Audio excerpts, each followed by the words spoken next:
Hi friends, welcome to Aroor Devi's kitchen. எல்லாரும் எப்படி இருக்கீங்க? இன்னைக்கு நம்ம வீடியோக்குள்ளே என்ன பார்க்க போகிறோம்னு பார்த்தீங்கன்னா, செம சூப்பரான ஒரு கதம்ப சட்னி தான்.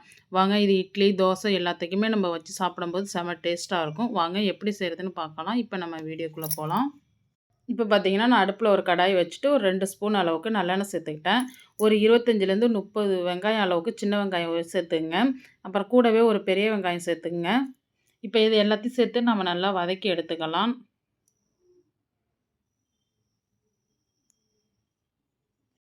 இப்போ ஒரு 10 பூண்டு பல் சேர்த்துக்கலாம். அதையும் சேர்த்து நம்ம நல்லா வதக்கி எடுத்துக்கலாம். அப்புறம் பார்த்திங்கன்னா 2 பெரிய தக்காளி வந்து நான் எடுத்து கட் பண்ணி சேர்த்துக்கிட்டேன். அதையும் நம்ம நல்லா வதக்கி எடுத்துக்கலாம். இப்போ பார்த்திங்கன்னா இஞ்சி வந்து ஒரு கொஞ்சமாக 2 துண்டு அளவுக்கு சின்ன துண்டு அளவுக்கு எடுத்துக்கிட்டேன். அதையும் சேர்த்து நல்லா வதக்கிங்க. இப்போ வந்து ஒரு 5, 6 காஞ்ச மிளகாய் எடுத்துக்கிட்டேன். நீங்கள் காரத்துக்கு தகுந்த மாதிரி கூட்டி குறைச்சிங்க. இப்போ கூடவே ஒரு 5 பச்சை மிளகாவும் சேர்த்துக்கிட்டேன். உங்களுக்கு எந்த அளவுக்கு காரமோ அந்த அளவுக்கு சேர்த்துங்க. இப்போ கொஞ்சம் பார்த்தீங்கன்னா கருவேப்பிலை கொஞ்சம் சேர்த்துக்கிட்டேன். இப்போ கொஞ்சம் புளி சேர்த்துங்க, ஒரு சின்ன இஞ்சி துண்டு அளவுக்கு. இப்போ பார்த்தீங்கன்னா ஒரு கைப்பிடி அளவுக்கு புதினா சேர்த்துங்க. அதையும் சேர்த்து நல்லா வதக்கி எடுத்துங்க.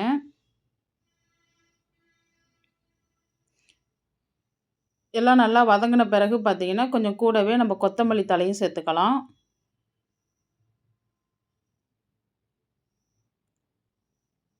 எல்லாம் சேர்த்து நல்லா வதக்கி எடுத்துக்கலாம்.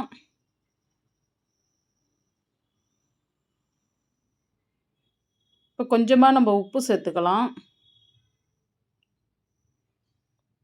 பாருங்கள், இந்த அளவுக்கு நல்லா வதக்கி நம்ம எடுத்துக்கணும்.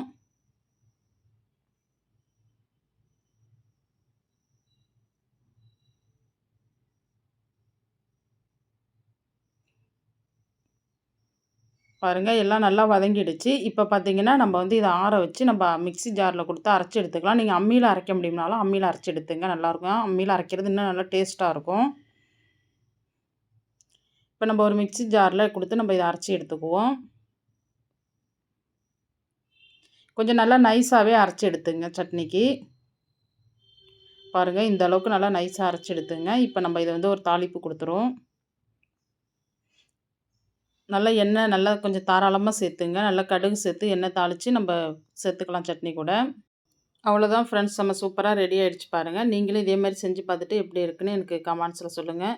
இந்த வீடியோ பிடிச்சிருந்தா லைக் பண்ணுங்கள், ஷேர் பண்ணுங்கள், கமெண்ட் பண்ணுங்கள், சப்ஸ்கிரைப் பண்ணுங்கள் ஃப்ரெண்ட்ஸ். பக்கத்தில் உள்ள பெல் பட்டனை கிளிக் பண்ணுங்கள். மீண்டும் ஒரு வீடியோவில் சந்திப்போம். பாய்.